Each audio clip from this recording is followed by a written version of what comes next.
এরপর তাসনিম সিরাত আপনি লিখেছেন, ৫ ওয়াক্ত নামাজ ঠিক মতো পড়তে পারি না, নামাজের উদ্দেশ্যটা দূর করতে এবং মনোযোগ ফিরিয়ে আনতে কি করব? মাশরাফি আপনি লিখেছেন, হেদায়েত পাওয়ার জন্য কি কি দোয়া পড়ব? তাসনিম আক্তার আয়েশা লিখেছেন, আমার পাশে যে পরিবারগুলো থাকে সবাই হিন্দু ধর্মের। ওদের ঘরে যখন পুজো হয়, আমার ছেলে তখন পুজোর ঘরে চলে যায়। ওর বয়স ১৩ মাস। এতে কি ওর কোনো সমস্যা হতে পারে? এমনি তানভীর হাসান লিখেছেন, ৪ রাকাত নামাজে ৩ রাকাত পড়ে সালাম ফিরিয়ে ফেলার সাথে সাথে বসা অবস্থায় বুঝতে পারলে কি করব? মাশরাফি আপনি লিখেছেন, হেদায়েত পাওয়ার জন্য কি কি দোয়া পড়ব? হেদায়েত পাওয়ার জন্য সবচেয়ে কমন দোয়া তো ভাই সেই দোয়া যে দোয়া আমরা ৫ ওয়াক্ত নামাজে প্রত্যেক রাকাতে পাঠ করে থাকি। স্বয়ং আল্লাহ সুবহানাহু ওয়া তাআলা যে দোয়া আমাদেরকে শিখিয়েছেন সেটি হলো ইহদিনাস সিরাতাল মুস্তাকিম। আল্লাহ সিরাত মুস্তাকিম বা সরল পথের হেদায়েত আমরা আপনার কাছে চাই। তো হেদায়েত চাওয়ার জন্য এর চেয়ে বড় দোয়া আর কি? কত ইম্পর্টেন্ট হলে এই দোয়াকে আল্লাহ রাব্বুল আলামিন প্রত্যেক রাকাত নামাজের অংশ করে দিয়েছেন। অর্থাৎ কোন নামাজের কোন রাকাত এই দোয়া ছাড়া আল্লাহ সুবহানাহু ওয়া তাআলা রাখেননি। এই দোয়াটা আল্লাহর কাছে কত গুরুত্বপূর্ণ হলে এটিকে প্রত্যেক রাকাত নামাজের অংশ করে দেওয়া হয়েছে। সো আমরা যখনই এটি পাঠ করব শুধু গতানুগতিকভাবে মুখস্থ পড়ে যাব না, বরং অর্থ বুঝে এটিকে উপলব্ধি করে ভালো করে মনোসংযোগ সহকারে আল্লাহ সুবহানাহু ওয়া তাআলার কাছে দোয়া করব। ইহদিনাস সিরাতাল মুস্তাকিম, ইহদিনাস সিরাতাল মুস্তাকিম এভাবে দোয়া করার চেষ্টা করব ইনশাআল্লাহ তাআলা। এর বাইরে আরো অনেক দোয়া আছে কোরআন হাদিসের আলোকে যেগুলোর মাধ্যমে আমরা হেদায়েতের উপরে অটল অবিচল থাকতে পারি। যেমন আল্লাহুম্মা হাদিনা ফীমান হাদাইত। একটা দীর্ঘ দোয়ার প্রথম অংশ এটি। আল্লাহুম্মা হাদিনা ফীমান হাদাইত। আল্লাহ, আপনি যাদেরকে হেদায়েত দিয়েছেন বা দিবেন তাদের মধ্য থেকে আপনি আমাকে শামিল করবেন। এভাবে আল্লাহ সুবহানাহু ওয়া তাআলার কাছে দোয়া করতে হবে। এর বাইরে আল্লাহ সুবহানাহু ওয়া তাআলার কাছে দোয়া হেদায়েতের দোয়া করার জন্য নবী সাল্লাল্লাহু আলাইহি ওয়াসাল্লামের আরো অনেক দোয়ার একটি হলো আল্লাহুম্মা আরিনাল হাক্কা হাক্কাও ওয়ারযুকনা ইত্তিবাআহ। আল্লাহ, যেটি সত্য সেটি আমার কাছে সত্য হিসেবে আপনি উদ্ভাসিত করে দিন এবং সেটি অনুকরণ করার তৌফিক আমাকে দান করুন।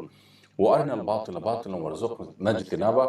আর যেটি অসত্য, বাতিল, বিভ্রান্তি সেটাকে আমার কাছে বিভ্রান্তি হিসেবে আপনি উপস্থাপন করুন এবং আমাকে সেখান থেকে বেঁচে থাকার তৌফিক দান করুন। এভাবে আল্লাহ সুবহানাহু ওয়া তাআলার কাছে আমরা হেদায়েত কামনা করব ইনশাআল্লাহ তাআলা। তাসনিম আক্তার আয়েশা লিখেছেন, আমার পাশে যে পরিবারগুলো থাকে সবাই হিন্দু ধর্মের।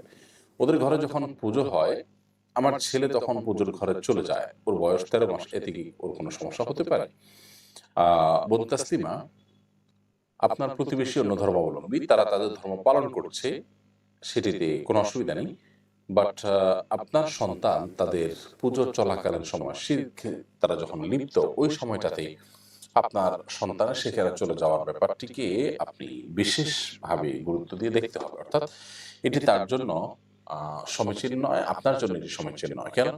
কারণ নবী করিম সাল্লাল্লাহু আলাইহি সাল্লামের একটি হাদিস রয়েছে, আব্দুল্লাহ ইবনে মাসউদ রাদিয়াল্লাহু তাআলার হাদিস রয়েছে, যে কোনো জায়গায় যদি শিরক হয়ে থাকে, কোনো জায়গায় যদি আল্লাহর নাফরমানি হয়, ওই জায়গায় যেন না যাওয়া হয়। সেখানে আল্লাহ তাআলার লানত এবং অভিশাপ বর্ষিত হয়।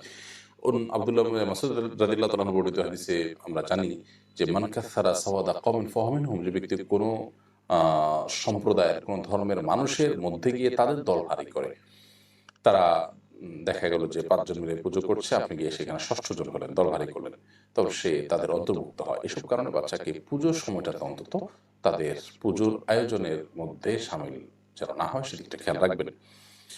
আর এমনিতে অন্যান্য সময়গুলোতে তাদের সাথে আসা যাওয়া বা লেনদেন স্বাভাবিক কাজ কারবার করতে কোনো অসুবিধা নেই। এটি বিশ্বাসের জায়গা থেকে আপনাকে আলাদা তার থেকে থাকতে হবে। অর্থাৎ পুজোর সময়টাতে শিরকের সময়টাতে আপনি দূরত্ব বজায় রাখবেন। বাকি সাধারণ সময় আপনি সাধারণভাবে চলুন ইনশাআল্লাহ তাআলা। এমনি তানভীর হাসান লিখেছেন, ৪ রাকাত নামাজে ৩ রাকাত পড়ে সালাম ফিরিয়ে ফেলার সাথে সাথে বসা অবস্থায় বুঝতে পারলে কি করব? নামাজ হলো ৪ রাকাত। আপনি ৪ রাকাত বিশিষ্ট নামাজ, কিন্তু তৃতীয় রাকাতে আপনি বসে সালাম ফিরিয়ে ফেলেছেন এবং বসা অবস্থায় আপনার মনে হয়েছে সালাম দিকে ফেরানো শেষ, কথাবার্তা বলেননি, উঠে হাঁটাহাঁটি করেননি, এমন অবস্থা আপনি মনে হয়েছে কিবলামুখী আছেন, ওই অবস্থায় দাঁড়িয়ে আরো ১ রাকাত পড়বেন, পড়ে শেষে সিজদায় সাহু দিয়ে নেবেন, ইনশাআল্লাহ নামাজ হয়ে যাবে। এরপর তাসনিম সিরাত আপনি লিখেছেন, ৫ ওয়াক্ত নামাজ ঠিক মতো পড়তে পারি না, নামাজের উদ্দেশ্যটা দূর করতে এবং মনোযোগ ফিরিয়ে আনতে কি করব? ভাই তাসনিম, নামাজের উদাসীনতা দূর করবার জন্য নামাজের গুরুত্ব বুঝেন এরকম মানুষগুলোর সাথে আপনাকে উঠা বসা করতে হবে। সেই সাথে আল্লাহ সুবহানাহু ওয়া তাআলার কাছে একটি দোয়া করবেন, কোরআনে বর্ণিত দোয়া, যেটি ইব্রাহিম আলাইহিস সালাম করেছেন, রব্বি জাআলনি মুকিমাস সালাহ ওয়া মিন যুররিয়্যাতি রব্বানা ওয়া তাকাব্বাল দুআ। আবারও বলছি, রব্বি জাআলনি মুকিমাস সালাহ ওয়া মিন যুররিয়্যাতি। আল্লাহ, হে আমার রব, আপনি আমাকে সালাত কায়েম করুন, কারীব করুন এবং আমার সন্তান সন্ততির মধ্যেও সালাত কায়েমকারী আপনি বানান। রব্বানা তাকাব্বাল দুআ, এবং হে আমার রব, আপনি আমার দোয়া কবুল করুন। তো এইভাবে আল্লাহ সুবহানাহু ওয়া তাআলার কাছে বেশি বেশি করে আপনি সালাত কায়েমকারী যেন হতে পারেন তার জন্য দোয়া করবেন। সালাতকারীদের সাথে আপনি উঠা বসা করবেন। আর মনোযোগ সালাতের ধরে রাখার জন্য বিশেষভাবে লম্বা সময় নিয়ে, দীর্ঘ সময় নিয়ে যত আস্তে আস্তে নামাজ পড়বেন তত বেশি নামাজে মনোযোগ থাকবে ইনশাআল্লাহ তাআলা।